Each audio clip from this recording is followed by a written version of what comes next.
Hindi alamin ang kwento ng national contender na ipinagmalaki ng isang universidad sa Cordillera, ang pambato ng Cordillera Administrative Region. Ating kilalanin ang nagwagi sa unang yugto ng kompetisyon sa antas ng rehiyon ng online awitan ng Philippine National Police, walang iba kundi si Rainier P. Atam. Si Rainier ay isang second-year criminology student ng Cordillera Career Development College at tubo ng La Trinidad Benguet.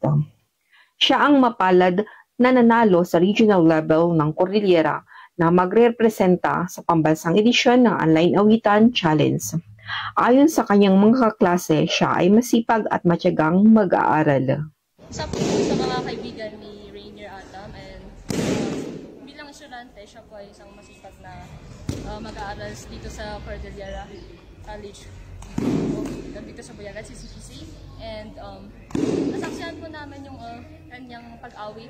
And yun nga po, nabalitaan namin na nanalo siya sa isang competition. Ang Online Awitan Challenge ay inorganisa ng Philippine National Police sa pamamagitan ng Police Community Affairs and Development Group o ang PCAG.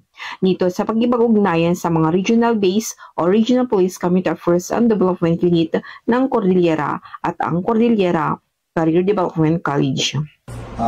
As Dean of the CCGE, siyempre masaya kami kasi isa sa mga estudyante namin ang nag-participate sa online awitan na programa ng PCAG CAR, and hindi lang nag-participate, nanalo pa at magre-represent sa ating region for the national level, no? So yung mga activity na kagaya niyan ay siyempre makakatulong sa mga kagaya ni Rainier na isang estudyante na ma-build up pa yung kanyang personality, no? So alam naman natin na learning hindi lang limited sa classroom, no? So they have their own skills or abilities that they need to nurture also.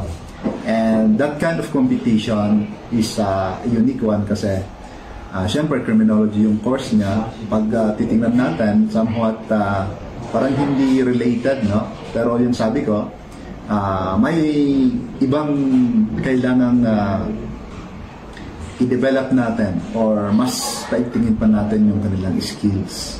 Ngayon, sa pag-participate niya sa event na yan, siyempre sa amin, nakaka-proud, and sa kanya mismo, I believe na na-challenge siya. Kasi medyo mataas na level na yung kanyang competition, no? So, yun, more effort, and of course, we hope na mas pagandahin pa niya para ma-promote yung program ng ating PCAG CAR, no? Para mas makaano pa ng ibang kabataan na mag-participate din, na ma-involve din sa mga kagaya ng activity na yan. Mula dito sa CCDC, lagi natin ito. Police News Network Correspondent, Police Sergeant Nelly Malandayan. Nagandang batas,